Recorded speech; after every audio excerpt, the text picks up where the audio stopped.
How do you know?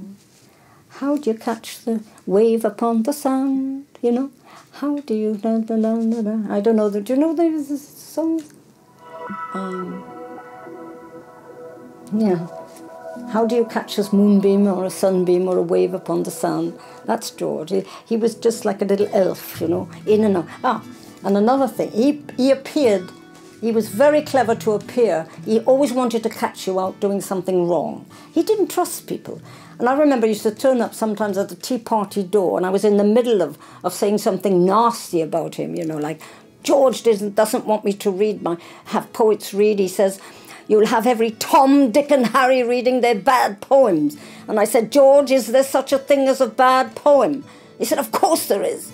You're mad. Well, I said, that makes two of us, George, because you're mad too. If I want to have poets reading, they're young poets who are desperate to read.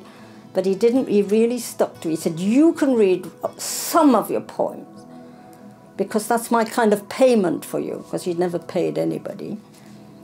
I said, oh, all right. So I used to just sneak them in. But if I sneaked them in, he used to sneak in the door. He said, I told you not to do that. Well, I said, a lot of things people have told me all my life not to do things, but I guess I'm the kind of person that does them anyway, like you.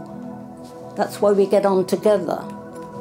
I could go on forever telling. His mind he's coming to me now with all his answers. I see him standing in the door, you know, and it was always this give and take. As much as he gave me, I could give him back immediately.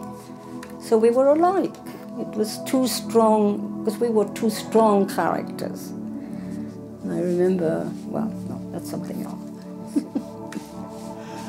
And was he an anarchist? I mean, this business of leaving money in books, can you mention that at all, of dropping? No, that's, maybe he was getting a bit old and, you know, I don't know, hiding money. It's a part of growing old sometimes, hiding. My great-grandmother did that.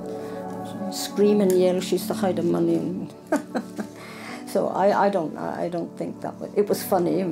Yes, he used to do that. But he was always sneaking up on people and being there when they wanted. So I got used to it, of course. So when I used to, sometimes, you know, I said, I heard a little creak on the stairs or something.